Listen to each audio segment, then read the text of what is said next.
नमस्कार, हिमाचल न्यूज में आपका बहुत बहुत स्वागत है।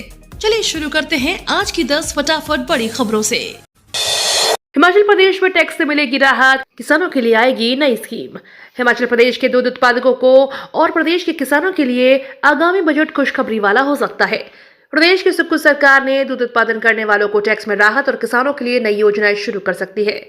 मुख्यमंत्री सुक्खू ने कहा कि सरकार दूध उत्पादकों को टैक्स दर में रियायत देने पर भी विचार किया जाएगा। इस दौरान सुक्खू ने कहा कि हम पशुपालन को बढ़ावा देने के लिए विशेष ध्यान देने के साथ ही कृषि क्षेत्र में बड़े बदलाव लाने का प्लान तैयार कर रहे हैं। सुनील शर्मा बोले, 2032 में हिमाचल आर्थिक रूप से होगा मजबूत प्रदेश, भाजपा नेता कर रहे गुमराह।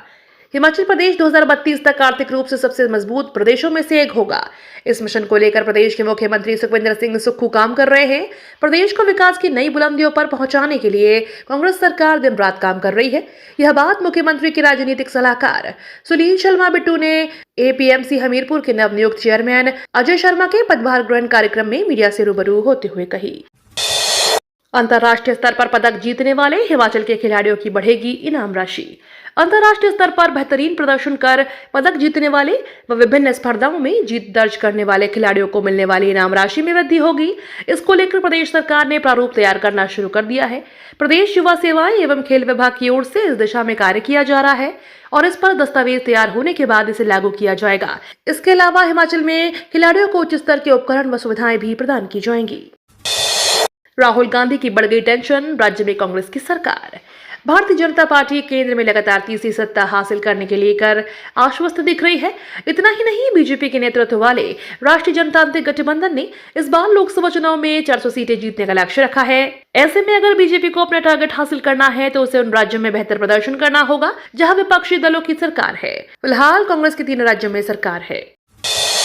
प्रशिक्षकों ने सुप्रीम कोर्ट का मॉडल तैयार कर बताया स्टेनोटाइपिस्ट ट्रेड का महत्व। औद्योगिक प्रशिक्षण संस्थान रेल के प्रशिक्षकों ने प्रदेश उच्च न्यायालय एवं सर्वोच्च न्यायालय के मॉडल के माध्यम से स्टेनोटाइपिस्ट ट्रेड का महत्व बताने का प्रयास किया है। स्टेनोटाइपिस्ट प्रशिक्षण को आमतौर पर हल्के में लिया जाता है। किसी भी प्रशिक्षु ने स्टेनोटाइपिस्ट का चाहे हिंदी और अंग्रेजी किसी भी भाषा में प्रशिक्षण प्राप्त किया हो, उसकी भविष्य में अपनी अहमियत है। हिमाचल विधानसभा की कार्यवाही का लाइव प्रसारण जल्द, यूट्यूब चैनल लॉन्च करने की तैयारी। हिमाचल विधानसभा की कार्यवाही का जल्द लाइव प्रसारण होगा। विधानसभा सचिवालय प्रशासन ने इसकी तैयारियां तेज कर दी हैं। विधानसभा स्पीकर कुलदीप सिंह पठानिया ने शिमला में प्रेस कॉन्फ्रेंस में कहा कि इसके लिए अपना यूट्यूब चैनल लॉन्च करने की तैयारी है। टैक्स चोरी करने वाले वाहनों को बैरियरों पर पकड़ेंगे हाईटेक कैमरे। टैक्स चोरी कर प्रदेश में दाखिल होने वाले वाहन अब हाईटेक कैमरों की पकड़ से नहीं बच पाएंगे। सरकार प्रदेश के जम्मू कश्मीर, पंजाब, हरियाणा, उत्तराखंड राज्य से लगने वाले 6 बैरियरों पर इंटेलिजेंट ट्रैफिक मैनेजमेंट सिस्टम लागू करने जा रही है। बाहरी राज्यों के वाहनों के बैरियर पर पहुंचते ही कैमरे नंबर प्लेट की रीडिंग कर लेंगे और अगर वाहन ने टैक्स नहीं चुराया है तो इसका अलर्ट सीधे परिवहन विभाग को मिल जाएगा। सड़क सुविधा से जुड़ेंगी हिमाचल की 2321 बस्तियां, टेंडर आवंटन शुरू।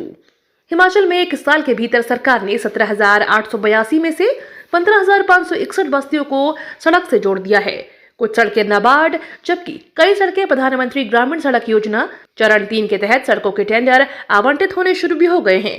केंद्र सरकार की ओर से इन सड़कों के लिए 2600 करोड़ रुपए से ज्यादा राशि जारी हुई है। इनमें 200 करोड़ रुपए से ज्यादा हिस्सा प्रदेश का है।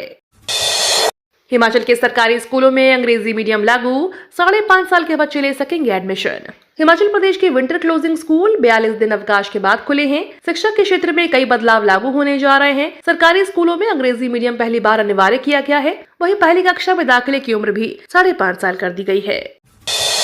सरसों तेल, रिफाइंड और जीरे के रेट घटे, लहसुन के दाम 500 पार। रसोई के बजट को लहसुन के लगातार बढ़ते दामों ने बड़ा झटका दिया है। हिमाचल प्रदेश की राजधानी शिमला में लहसुन 500 रुपए प्रति किलो तक बिक रहा है। लहसुन के दामों में करीब 1 हफ्ते से 100 रुपए प्रति किलो की बढ़ोतरी हुई है। हालांकि इस दौरान सरसों के तेल, रिफाइंड और जीरे के घटे दामों से कुछ राहत मिली है। कारोबारियों का कहना है कि लहसुन के दाम आसमान पर पहुंचने का कारण कम पैदावार होना है। बिलासपुर के घुमारवीं में दर्दनाक हादसा। बिलासपुर के घुमारवीं के पास दर्दनाक सड़क हादसा हो गया जिसमें ट्रक की चपेट में आने से एक व्यक्ति की मौत हो गई है। दरअसल घुमारवीं थाना के तहत शिमला मटौर नेशनल हाईवे पर सेव के समीप ट्रक के नीचे आने से व्यक्ति की मौत हो गई। मृतक की पहचान रमेश चंद्र निवासी गांव नसवाल तहसील घुमारवीं के रूप में हुई है। दिव्यांगों के लिए आरक्षित रिक्त बैकलॉग पदों की सूची इस माह होगी तैयार। सामाजिक न्याय एवं अधिकारिता मंत्री डॉक्टर धनीराम शांडिल ने सभी विभागों को दिव्यांगों के लिए आरक्षित रिक्त पड़े बैकलॉग पदों की 29 फरवरी तक सूची तैयार करने के निर्देश दे दिए हैं। शांडिल की अध्यक्षता में सचिवालय में दिव्यांगजनों के कल्याण से जुड़े विभिन्न मुद्दों पर विभिन्न विभागों के साथ बैठक हुई। अनुराग ठाकुर बोले, मोदी देश को बनाएंगे तीसरी बड़ी अर्थव्यवस्था। केंद्रीय मंत्री अनुराग सिंह ठाकुर ने कहा कि नरेंद्र मोदी तीसरी बार देश के प्रधानमंत्री चुनकर आएंगे और देश को तीसरी सबसे बड़ी अर्थव्यवस्था बनाएंगे।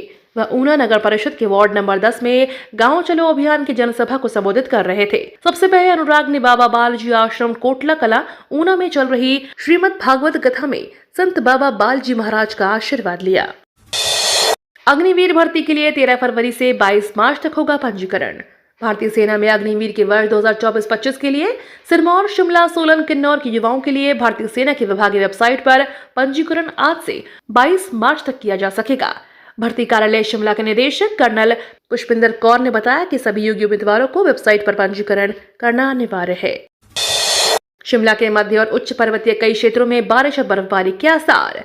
हिमाचल प्रदेश के कई भागों में पश्चिमी विक्षोभ की सक्रियता से मौसम बिगड़ने के आसार बने हुए हैं। मौसम विज्ञान केंद्र शिमला के अनुसार राज्य के उच्च पर्वतीय कुछ भागों में आज को बारिश और बर्फबारी हो सकती है। इसके बाद 14 से 16 फरवरी तक मौसम साफ रहेगा।